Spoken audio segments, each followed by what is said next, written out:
সন্ধ্যার সংবাদ দেখছেন আরটিভিতে। আপনাদের সঙ্গে আছে আমি সঞ্জিতা হক এবং আমি ফাহমিদা সানা। অর্থ বছরের প্রথম 6 মাসে লক্ষ্যমাত্রার চেয়ে প্রায় 8% কম রপ্তানি আয় হয়েছে তৈরি পোশাক শিল্পে। এই সময় রপ্তানি প্রবৃদ্ধি হয়েছে মাত্র 4.37%।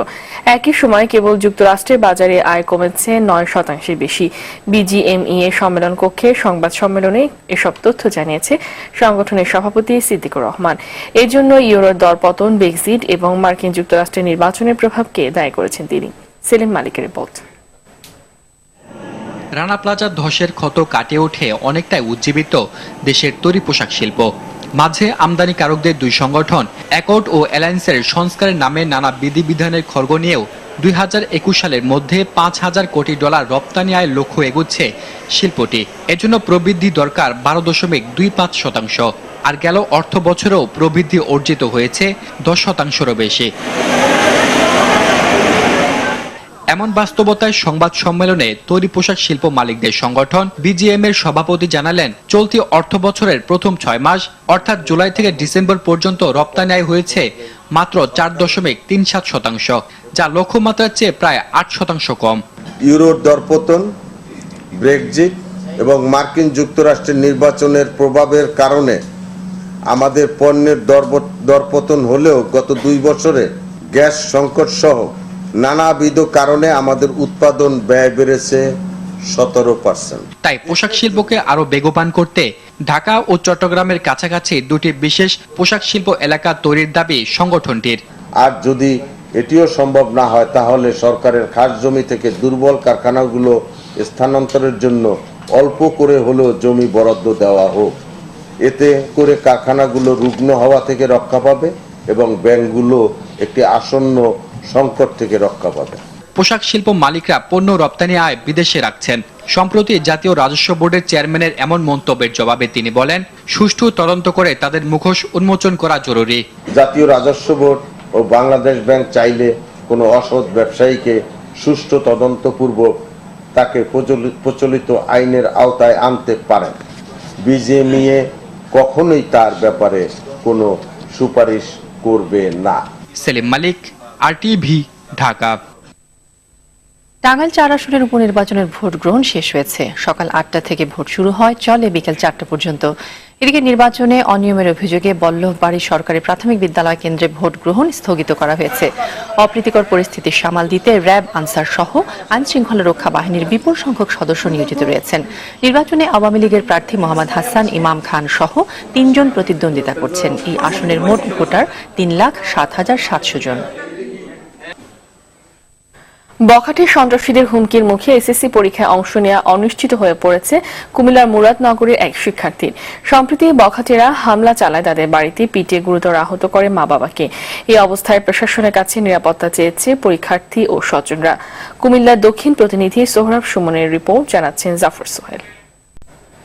ওরা নানাভাবে হুমকি দেয় যে কুমিল্লার মুরাদনগর নুরুন্নাহার বালিকা বিদ্যালয়ের এসএসসি পরীক্ষার্থী ফারজানা আক্তার রুবাইয়া স্থানীয় কিছু বখাটে দুর্বৃত্ত সম্প্রতি তাদের বাড়িঘরে হামলা চালায়। এতে তার বাবা মা সহ 6 জন আহত হয়। এরপর থেকে নিয়মিত হুমকি দিচ্ছে বখাটেরা। স্থানীয়ভাবে প্রভাবশালী এসব বখাটের ভয়ে ঘর থেকেই বের হতে পারছে না মেয়েটি। স্কুলে গেলে তুলে নিয়ে যাবে বা পরীক্ষা দিতে দিব না ওরা। এর মধ্যে ওরা স্কুলে গেছে, যাই বল স্কুলের ভিতরে ঢুকছে, ঢুকে একটা ছেলের দেখাইতেছে যে এই মেয়েটা। 30-35 বছরে আমরা কোনোদিন এই ধরনের ঘটনা আমরা দেখছি না। এরা অনেক অত্যাচারী করছে, অনেক মারধর করছে। রুবাইয়া স্কুলে যেতে পারে না, বিভিন্ন ভাবে হুমকি দিতেছে যে উঠাই নিয়ে যাইবো, আরো দেখা দিব, আরো রক্তের বন্যা বয় দিব। হামলাকারী বখাটেদের দৃষ্টান্তমূলক শাস্তি এবং রুবাইয়ার নিরাপত্তার দাবি জানিয়েছেন শিক্ষক, সহপাঠী ও প্রতিবেশীরা। আমাদের ফ্রেন্ড রুবাইয়া যায় আমাদের সাথে নিরাপত্তার সাথে পরীক্ষা দেখ, আমরা যেন নিরাপদে পরীক্ষার কেন্দ্রে যেতে পারি এবং নিরাপদে পরীক্ষা দিয়ে বাসায় ফিরতে পারি। যারা ইফতিজার তারা তাকে হুমকি দিয়েছে এবং তার পরীক্ষা দেওয়াটা এখন একটা হুমকির মুখে, এটা যেন প্রশাসন দেখেন। রুবাইয়া সহ সব এসএসসি পরীক্ষার্থীর নিরাপত্তা নিশ্চিতের আশ্বাস দিয়েছে স্থানীয় প্রশাসন। তার পরীক্ষা দেওয়ার জন্য যতটুকু সার্বিক নিরাপত্তা বিধান নিশ্চিত করা সেটা আমরা করব। মেয়ে পরীক্ষার্থীদের নিরাপত্তার জন্য আমরা নিশ্চিত নিরাপত্তার ব্যবস্থা নেব এবং যখনই অভিযোগ আসবে বা আগেভাগেই যদি অভিযোগ আসে তাহলে আমরা আগেভাগে ব্যবস্থা নেব। জাফর সোহেল, আরটিভি। বরিশাল ঢাকা মহাসড়কের বাবুগঞ্জের রহমতপুরে প্রাইভেট কার দুর্ঘটনায় নিহত হয়েছেন ৩ জন, আহত হন আরও একজন। ভোরে ঢাকা বরিশাল মহাসড়কের রহমতপুরে প্রাইভেট কারটি নিয়ন্ত্রণ হারিয়ে রাস্তার পাশের একটি গাছের সঙ্গে ধাক্কা খায়। এতে ঘটনাস্থলেই ৩ জন মারা যান। অন্যদিকে কুড়িগ্রামের দাসেরহাট এলাকায় সড়ক দুর্ঘটনায় 2 জনের মৃত্যু হয়েছে। ঢাকাগামী যাত্রীবাহী একটি বাস মোটরসাইকেলকে ধাক্কা দেয়। ঘটনাস্থলেই মারা যান মোটরসাইকেলের এক আরোহী। হাসপাতালে নেওয়ার পর মারা যান আরেকজন।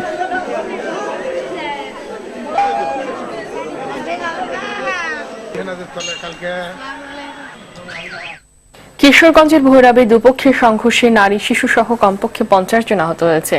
এ সময় 15টি বাড়ি ঘর ভাঙচুর করা হয়। সকালে আধিপত্য বিস্তার নিয়ে উপজেলার ভবানীপুর গ্রামে এর সংঘর্ষ হয়। পুলিশ জানায়, ইউনিয়নের আওয়ামী লীগ নেতা হুমায়ুন কবির ও জয়নাল আবেদীনের মধ্যে দীর্ঘদিন ধরে বিরোধ চলছিল। এর জেরে দুই নেতার সমর্থকদের মধ্যে সংঘর্ষ বাধে। এ সময় দেশীয় অস্ত্রশস্ত্র নিয়ে সংঘর্ষে জড়ায় উভয় পক্ষ। পরে পুলিশ এসে পরিস্থিতি নিয়ন্ত্রণে আনে। সংঘর্ষে গুরুতর আহত 5 জনকে ঢাকা মেডিকেল কলেজ হাসপাতালে পাঠানো হয়েছে।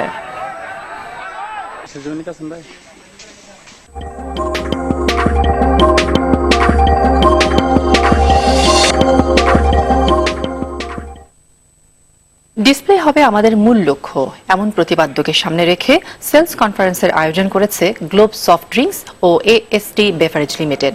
সকালে রাজধানীর কৃষিবিদ ইনস্টিটিউটে এই কনফারেন্সের আয়োজন করে প্রতিষ্ঠানটি। অনুষ্ঠানে গ্লোব ফার্মা গ্রুপের chairman Harunur Rashid, group director Samir Ali Rashid, বিভিন্ন জেলা থেকে আসা বিক্রয় কর্মীরা সহ অন্যান্য কর্মকর্তারা এই সময় উপস্থিত ছিলেন।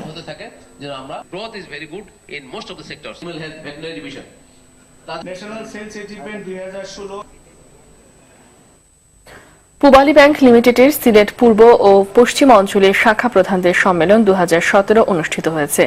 নগর স্টেশন ক্লাব অডিটোরিয়ামে সম্মেলনটি অনুষ্ঠিত হয়। এতে প্রধান অতিথি ছিলেন পূবালী ব্যাংকের অতিরিক্ত ব্যবস্থাপনা পরিচালক শফিউল আলম খান চৌধুরী, ব্যাংকটির সিলেটের প্রিন্সিপাল অফিসের মহাব্যবস্থাপক এএস সিরাজুল ইসলাম সহ ঊর্ধ্বতন কর্মকর্তারা। সম্মেলনে ব্যাংকের 2017 সালে ব্যাংকের নির্ধারিত লক্ষ্যমাত্রা অর্জনের বিভিন্ন কৌশল ও দিক নিয়ে আলোচনা করা হয়।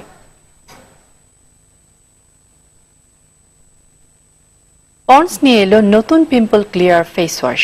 নতুন এই ফেস ওয়াশে আছে যুগান্তকারী অ্যান্টি পিম্পল টেকনোলজি। সম্প্রতি রাজধানীর বেইজ গ্যালারিতে হয়ে গেল এর উদ্বোধন। অনুষ্ঠানে প্রখ্যাত ডার্মাটোলজিস্ট অধ্যাপক শাহ আতাউর রহমান সহ অংশ নেওয়া চিকিৎসকরা আলোচনা করেন কিভাবে আজকের তরুণ প্রজন্ম ত্বক নিয়ে নানান দুশ্চিন্তার সম্মুখীন হয়। বিউটি ব্লগার ও ফেসবুকের পন্ডস পিম্পল ক্লিয়ার প্রতিযোগিতার বিজয়ীরা এই সময় উপস্থিত ছিলেন। আবারও সোশ্যাল ইসলামী ব্যাংক লিমিটেড সংবাদ বিরতি। যখন ফিরছি তখন থাকছে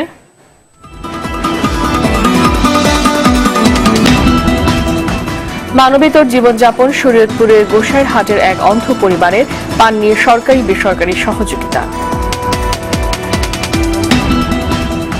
এবং কানাডার মসজিদে গুলির ঘটনায় আটক আলেকজান্ডারের বিরুদ্ধে হত্যার অভিযোগ।